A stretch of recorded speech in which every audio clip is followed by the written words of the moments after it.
Thank you very much. Anyone else on Pakistan before I move to responding?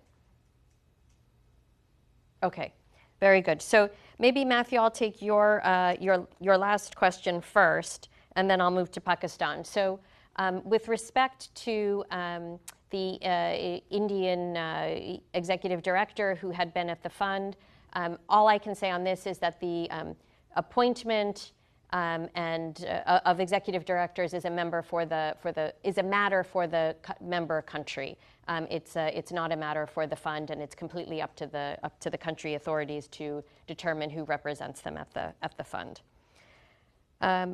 With respect to Pakistan and the conflict with India, I want to start here by first expressing our regrets and sympathies for the loss of life and for the human toll from the recent conflict.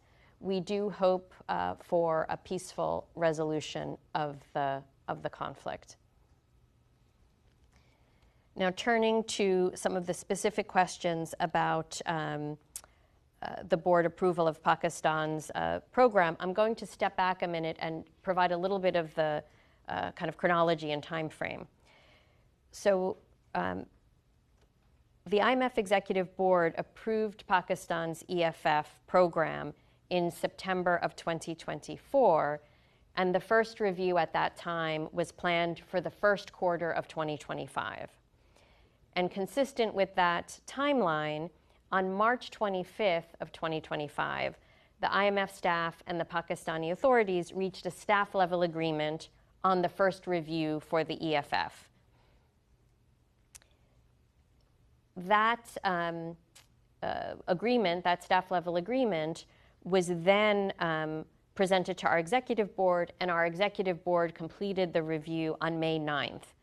And as a result of the completion of that review, Pakistan received the disbursement at that time.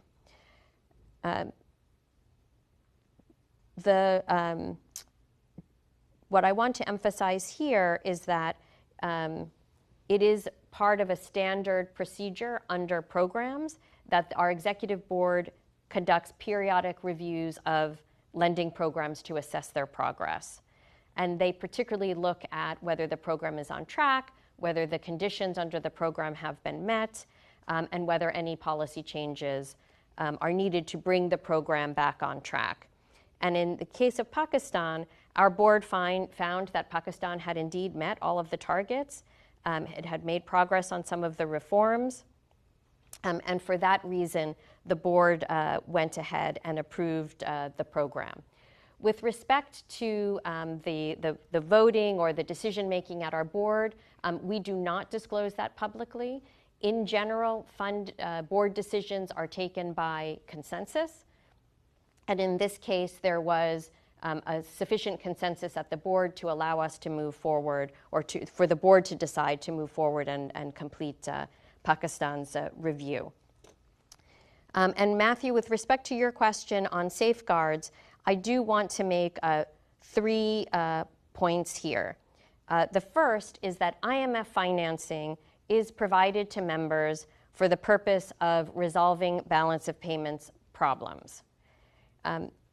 In the case of Pakistan, and this is my second point, the EFF disbursements, all of the disbursements received under the EFF are allocated to the reserves of the central bank. So those disbursements are at the central bank, and under the program, those resources are not part of budget financing. They are not transferred to the government to support the budget. The program, and the third point is that the program provides additional safeguards through our conditionality. And these include, for example, targets on the accumulation of international reserves.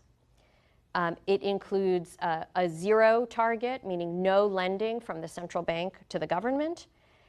And the program also includes substantial structural conditionality around improving fiscal management. And these conditions are all kind of available in the program documents. So if you wanted to do a deeper dive.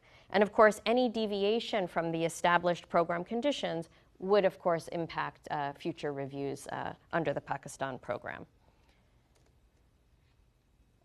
All right, I will go on now. I have Doha online.